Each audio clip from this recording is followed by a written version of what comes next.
Endobeso ekutuzibwako. Plascon, color your world. Hello?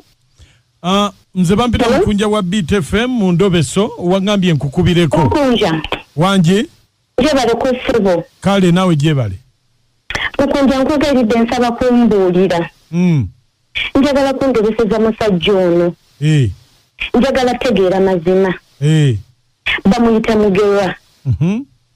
Alina omuwala ndudde ekiseera nga ntunula musimu ye ndaba erinnya Stella nebuuza Stella yani naye nga sibimubuuza nga ye omuntu. Wabula nga nze nkukutira ku ssimu. Kati nagenza okula rumazi mu mikwano gye.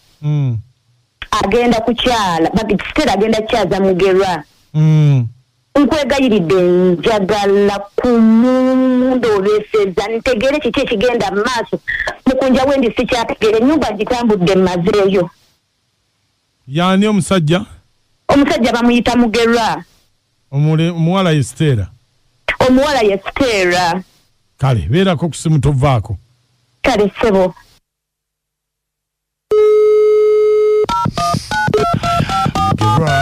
Stella. Kale kitabuli ky'omuziki ekisinga kitabuli ky'omwaka tujja kusula mu ngatto wali ku mulodi ebyokuzanisa piki zempaka piki omuluwero wali ku mulodi kinene kyokirese piki. Alo sebo.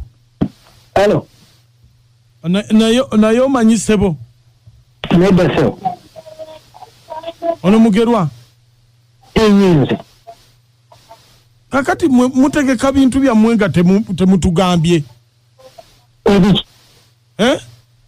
ebiki Stella omumanyi mumanyi mutegeka bintu byammwe nga temutugambye muli kuki abikire mutamanyi bikire mutamanyi wanje bikire mutamanyi busimanyi mugenda kukyala fene waffe senga tabimanyi nako ate senga tansiriwalirako namuweereza n'esente z'okutegeka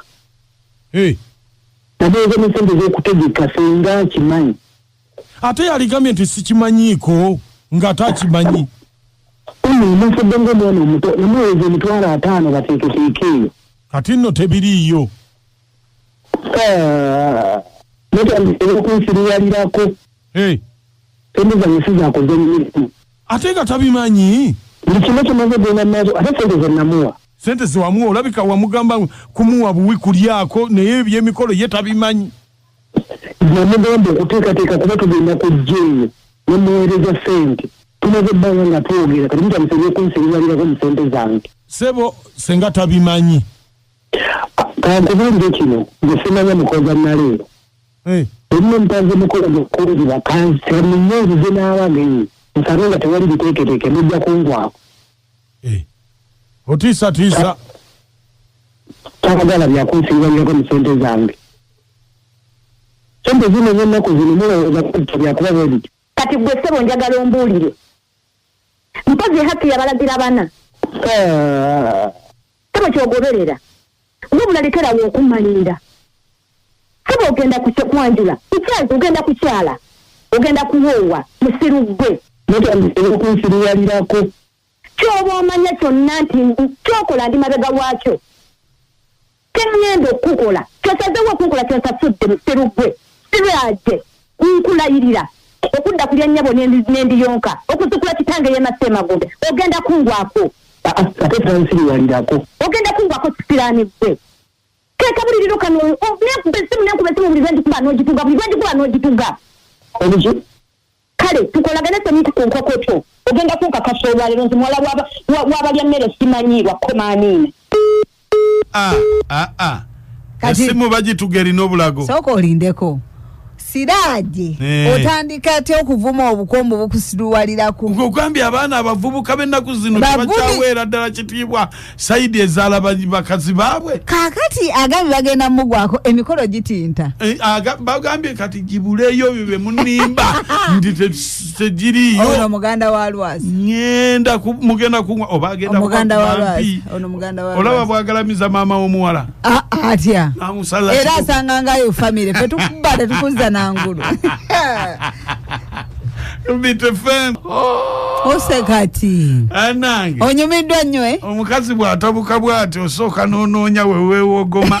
Naye loba wakuddaaka. Gwe kana akakazi kannaluwali.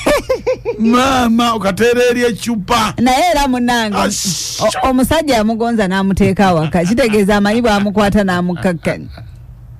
Amanya enze Patrick walayi ngabudi event promotion. Naka nkwagala ekikwano. Kale. Nze nkulaba okwange oyo omusajja abasajja tujoga naye omukazi tatekawo busoote omusajja bano obeetanga ovuma senga sika ebinyo senga baneda olino bane pista katela do mwana ndigogolo wasanga ovuma ampaserezange sensikoleka senga gero kuba omukazi nga otuyogera bavuga taida pista de no omukazi ajje wange nze nne pista siya bannange abasimusimu bale kutuweza izo Fiona Evrenga naye nze ngamba siraje yamwalula esiridde pozi kyakolewa kataddayo yamwalula esiridde mutaddayo mbu siraje agendere ddala mukunja moti nakachomwe bale tuweereza bannaye omukyala kasita akitegedde nti yoyo omusajja nti abasajja bonna munnaye Mukama Katonda bwato be yabakola kubuzaabuza ku kiitinga kubuzaabuza Zena Chiwala Josephine Mama Pasco Eddie Sunga kwali Esike kwali webale nnyo abasajja boda etwala haji yeno nanefaza